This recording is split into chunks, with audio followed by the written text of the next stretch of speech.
Isang lola ang pumunta sa SSS branch para lang magtanong.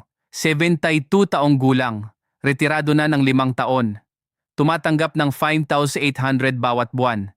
Nang i-review ng SSS employee ang kanyang account, natulala ang lola. Sabi ng employee, "Lola, mayroon kayong 3 benepisyo na hindi pa nakiklaim sa loob ng 2 taon." Naiyak ang lola sa SSS office. Sabi niya, "Bakit hindi ako sinabihan? Mga kaibigan, kung hindi kayo pumupunta sa SSS para i-check ang inyong account, baka ikaw ang susunod na makakarating ng ganitong balita. Makinig kayo. Kumusta kayo mga kaibigan? Muli tayong nagkita. Ngayon ang topic natin ay isa sa mga pinakaimportanteng bagay na maaaring marinig ng isang SSS pensyado. Ang mga hidden benefits ng SSS. Mga benepisyo na legal, totoo, at available ngunit hindi alam ng karamihan sa ating mga seniors. At hindi ito biro, hindi ito exaggeration. Ito ay isang katotohanang naranasan ng daan-daang pensyado sa buong Pilipinas na natuklasan na may mga benepisyo silang hindi pa nila natatanggap sa loob ng maraming taon. Bakit nangyayari ito? Dahil hindi automatikong lumalabas ang lahat ng SSS benefits. Ang ilan ay kailangan ninyong malaman at aktibong i-claim. Ang ilan ay hindi nakakompute ng tama sa inyong account dahil sa documentation issues.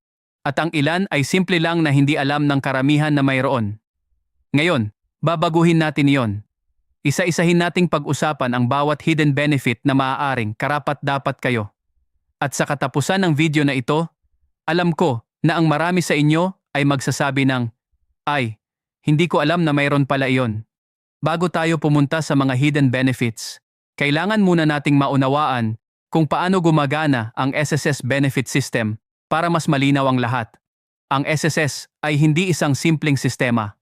Ito ay isang komplikadong programa ng gobyerno na may maraming layer ng benepisyo na dinisenyo para protektahan ang mga miyembro sa iba't ibang sitwasyon ng buhay, karamdaman, pagtanda, pagkawala ng trabaho, pagkamatay.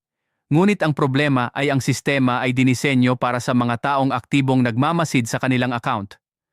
Para sa mga taong nagtatanong, nag-iimbestiga at aktibong inireview ang kanilang record. Para sa karaniwang senior citizen na lumaki sa panahon na ang gobyerno ay siyang mag-aasikaso ng lahat, ang konseptong ito ay medyo bago. Sila ay nagtrabaho, nagbayad ng kontribusyon, at naghintay na automatikong darating ang lahat. Minsan ganon ang nangyayari. Ngunit madalas, hindi. At ang resulta ay libu-libong seniors sa buong bansa ang tumatanggap ng mas mababa kaysa sa dapat nila bawat buwan nang hindi nila ito nalalaman. Ayon sa datos na available mula sa SSS, maraming underutilized benefit claims ang naitala bawat taon na nagpapakita na malaking bahagi ng mga eligible seniors ay hindi nakiklaim ang lahat ng kanilang mga karapatan. Ngayon, tiyakin nating hindi kayo kabilang sa bilang na yon.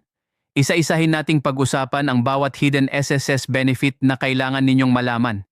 Ang una ay ang longevity benefit para sa 70 years old pataas. Ito ang isa sa mga pinaka-underutilized na benepisyo ng buong SSS system.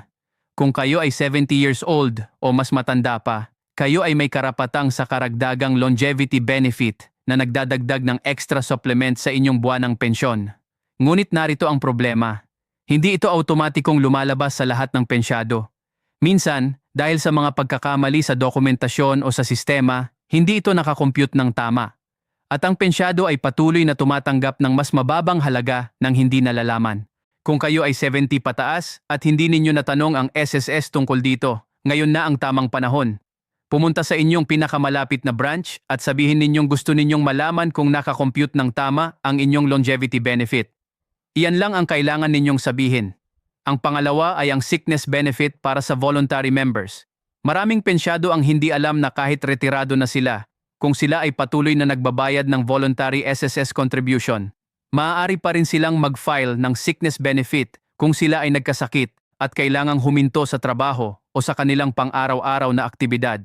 Ito ay isang safety net na maraming hindi ginagamit dahil hindi nila alam na available ito para sa kanila bilang pensyado.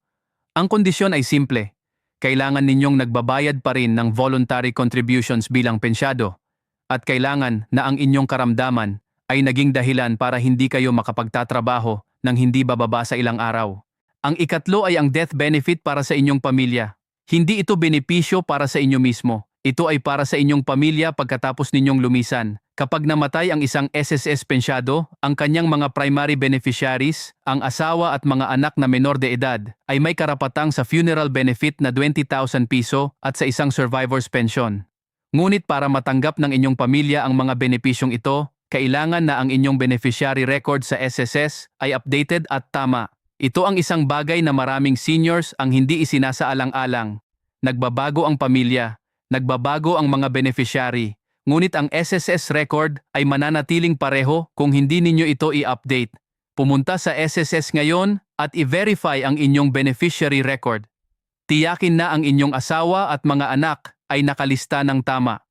Ito ay isang simpleng hakbang na maaaring magbigay ng malaking proteksyon sa inyong pamilya sa hinaharap. Ang ikaapat ay ang SSS Pension Loan. Ito ay isang programa kung saan ang mga SSS pensyado ay maaaring humiram ng hanggang 3 buwang halaga ng kanilang pensyon sa mababang interes. Halimbawa, kung ang inyong buwanang pensyon ay 6,000, maaari kayong humiram ng hanggang 18,000 piso. At ang bayad ay direkta mula sa inyong susunod na mga pension payments. Ito ay kapaki-pakinabang sa mga emergency na sitwasyon, ospital, pag-aayos ng bahay, gastos sa pag-aaral ng mga apo. Hindi ninyo kailangang pumunta sa bangko na humihingi ng collateral. Hindi ninyo kailangang lumapit sa mga money lenders na may mataas na interes. Ang inyong sariling SSS ang nagbibigay ng pautang sa inyo sa mababang interes.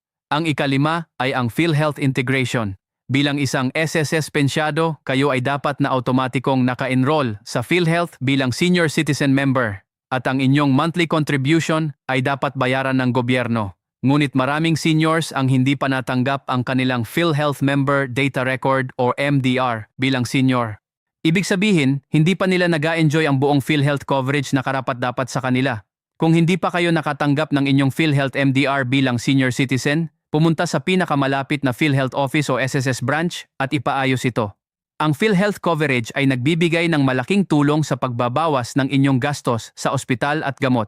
Ngayon pag-usapan natin ang mga bagay na posibleng nagnanakaw ng inyong pensyon nang hindi ninyo nalalaman. Una, ang trabaho habang pensyado na below 65. Kung kayo ay below 65 years old at nagtatrabaho pa rin pagkatapos ninyong mag-retire sa SSS bilang employed o self-employed, posible na ang inyong pension ay nasuspend o nabawasan nang hindi kayo naabisuhan. Ito ay dahil sa SSS rules na nagsasabi na ang isang retirado na below 65 ay hindi dapat nagtatrabaho pa. Kapag naging 65 na kayo, maaari na kayong magtrabaho nang walang anumang epekto sa inyong pensyon. Kung kayo ay nasa ganitong sitwasyon, pumunta sa SSS at ipaliwanag ang inyong kalagayan.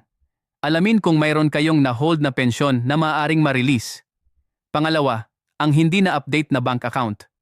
Kung ang inyong bank account na nakatali sa inyong SSS pension ay naging inactive dahil matagal na hindi ginamit, ang inyong pensyon ay hindi matatanggap kahit handa na ang sistema na mag-release. Pumunta sa inyong bank branch at tiyakin na aktibo pa ang inyong account.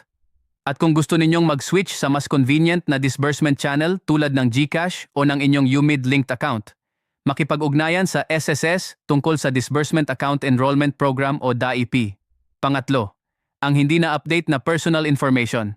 Kung may pagbabago sa inyong address, civil status o iba pang personal na impormasyon at hindi ninyo ito na-update sa SSS, maaring maapektuhan ang inyong benefit claims, lalo na ang mga claims ng inyong pamilya pagkatapos ninyong lumisan. I-update ang lahat ng inyong personal na impormasyon sa SSS ngayon habang madali pa. Mga kaibigan, gusto ko kayong pag-usapan ng isang bagay na personal. Napakaraming senior sa ating bansa ang nagtatrabaho ng buong buhay nila nang walang reklamo. Dumating sa trabaho araw-araw. Nagbayad ng kontribusyon bawat buwan. Nagpapalaki ng mga anak. Nagtitiis sa mga mahirap na panahon. At pagkatapos ng lahat ng iyon, marami sa kanila ang nagtanda nang hindi nila nalalaman na may mga benepisyo silang hindi pa nila natatanggap. Iyan ay hindi tamang nangyayari sa ating mga bayani.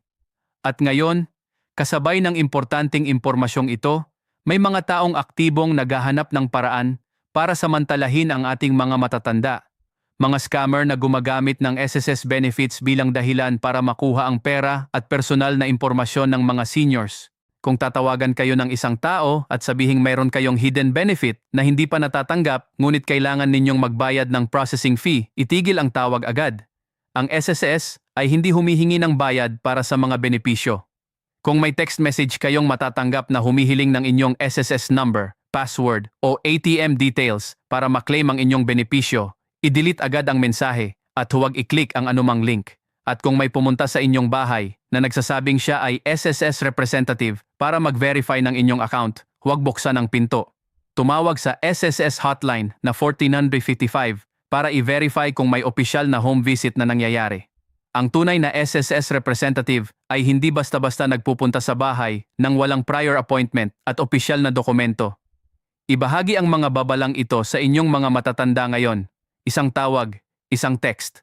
Maaaring makapigil ng malaking pagkawala.